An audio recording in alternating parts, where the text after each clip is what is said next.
Alors, nous allons progresser dans la connaissance d'outils mathématiques qui vont nous aider à comprendre la diffraction, et notamment la diffraction de Fresnel. Et là, nous allons voir maintenant ce qu'est la clotoïde. Alors, la clotoïde, ça correspond à une figure géométrique. Alors, on la trouve sous d'autres noms, hein. On parle aussi de spirale de Cornul, de spirale de l'air. Donc, vous prenez le nom qui vous plaît le plus. En ce qui me concerne, c'est clotoïde. C'est pas un prénom, c'est pas une maladie. Je trouve que c'est un joli nom pour décrire cette courbe. Alors, comment on construit cette clotoïde? Eh bien, on va prendre en abscisse des points qui forment la clotoïde la fonction de Fresnel pour un paramètre oméga, et pour leur donner, on va prendre la fonction état de Fresnel pour le même paramètre oméga. Donc, quand on va faire varier oméga, on va avoir les deux intégrales de Fresnel qui vont évoluer et qui vont nous donner l'abscisse et leur donner des points qui vont constituer ensuite la clotoïde. Donc, je vous rappelle, hein, dans ces vidéos, soit j'utiliserai la notation xi état ou parfois la notation cf sf pour les intégrales de Fresnel. Alors, je vous rappelle aussi ici ces intégrales de Fresnel qui sont deux courbes qui ne se superposent pas, où on a des oscillations qui n'ont pas la même période et qui tendent vers un demi quand on a l'argument qui augmente. Alors, une autre façon de voir cette clotoïde, c'est de se dire qu'on se place dans le plan complexe et qu'on représente l'évolution du point M dont la coordonnée complexe est xi d'oméga plus i état de oméga. Quand oméga va varier, M va varier et va se déplacer sur la clotoïde, et c'est ce que je représente sur cette vidéo.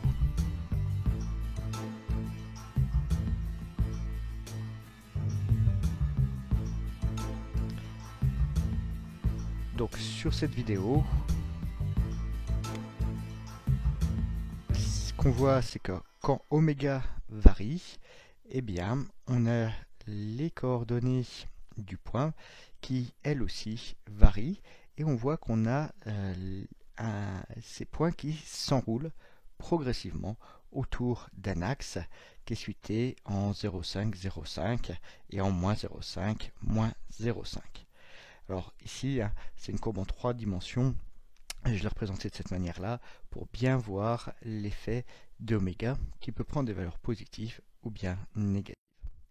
Alors si je regarde tout ça suivant deux dimensions, c'est-à-dire que si j'écrase la dimension qui correspond à oméga, ça me donne l'aspect traditionnel de la clotoïde, où on voit ces deux enroulements autour du point 0,5, 0,5 et moins 0,5, moins 0,5.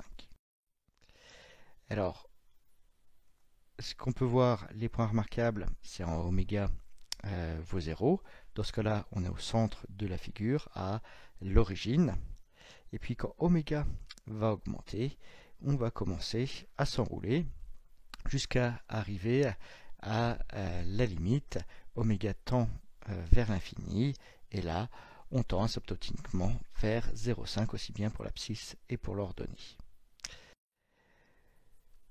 Ce qu'on voit aussi, c'est au niveau de la parité. On a les deux intégrales de Fresnel qui sont des fonctions impaires, on l'avait vu dans une vidéo précédente, et donc ça va conduire à voir que pour la clotoïde, comme origine, le centre de la figure, on aura ici un centre de symétrie pour cette courbe. Ce qu'on voit aussi, hein, c'est cet enroulement indéfini de la courbe sur elle-même, que j'ai aussi représenté sur cette vidéo. On voit que quand oméga va augmenter, la courbe augmente et s'enroule sur elle-même. À aucun moment on a croisement de la courbe avec elle-même.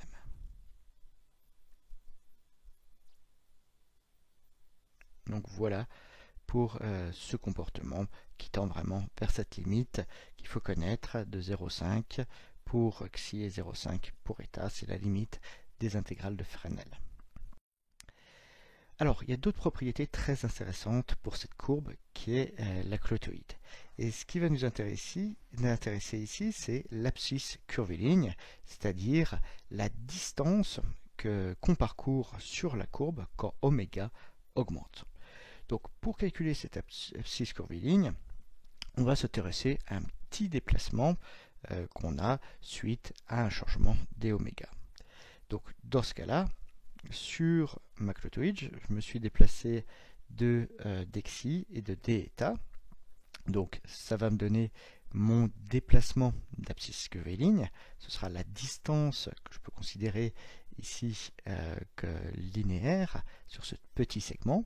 Et je l'obtiens en faisant la racine carrée de dxi au carré plus deta au carré. Si je prends ma définition des intégrales de Fresnel, c'est tout simple de calculer dxi et deta parce que j'ai une intégrale.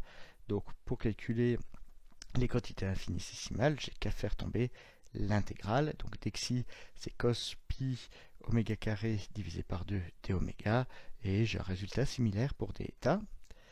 Ce qui me permet d'exprimer ds et ce que je constate, c'est que sous ma racine carrée, j'ai la somme d'un cosinus carré et d'un sinus carré du même angle. Donc du coup, ça vaut 1. Et là, j'ai une propriété très intéressante, c'est que ds vaut d oméga. Et du coup, la conclusion qu'on en tire, c'est que l'abscisse curviligne S va être égale à oméga. Donc, oméga, ça va en fait représenter la longueur qu'on a parcouru sur la courbe. Donc là, on a une propriété très intéressante.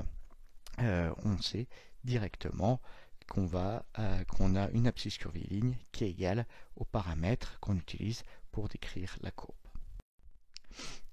Autre élément qu'on peut utiliser, c'est la tangente à la courbe. Donc cette tangente en un point à la courbe, on peut la définir et remarquer que la tangente de l'angle alpha, c'est égal à deta sur dxi. Donc deta et dxi, on les a vus précédemment, donc on saura que cette tangente alpha, c'est le rapport d'un sinus par un cosinus de l'angle pi oméga carré sur 2.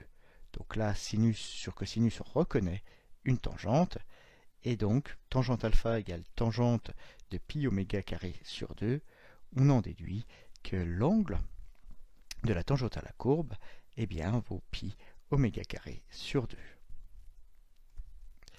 Et là, du coup, on peut retrouver des résultats qu'on avait vus pour les intégrales de Fresnel.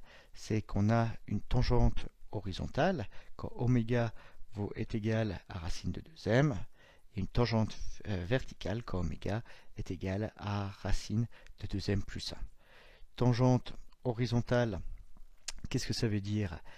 Ça veut dire que eta est extrémum. Tangente verticale, ça veut dire que xi est maximum. Donc vous pouvez retrouver sur la vidéo qui est consacrée aux intégrales de Fresnel ces deux conditions.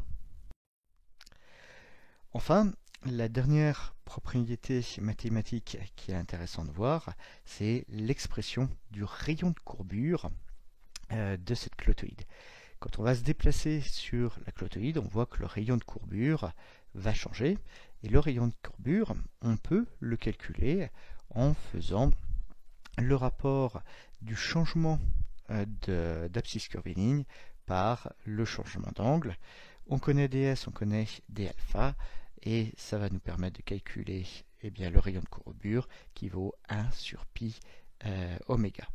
Autrement dit, plus oméga va augmenter, donc plus on va s'éloigner de l'origine de la clotoïde, et plus le rayon de courbure sera faible. C'est ce qu'on avait pu voir dans une vidéo précédente où on voyait vraiment la clotoïde s'enrouler, donc avoir un rayon de courbure qui était de plus en plus petit. Alors, cette clotoïde nous, elle va particulièrement nous intéresser dans le cadre de l'optique et de la diffraction. On verra notamment qu'elle est très utile pour calculer la figure de diffraction d'un bord d'écran. Mais son utilisation, elle n'est pas du tout restreinte à l'optique et on la trouve notamment en mécanique.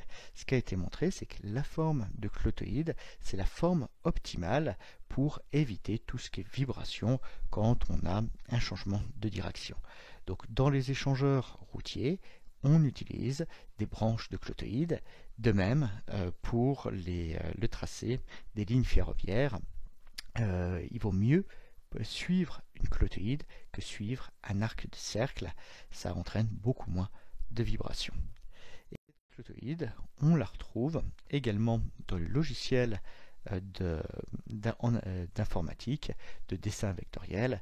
Ici, je prends l'exemple d'Inkscape où on peut prendre un chemin Spiro Path, ça correspond à une clotoïde.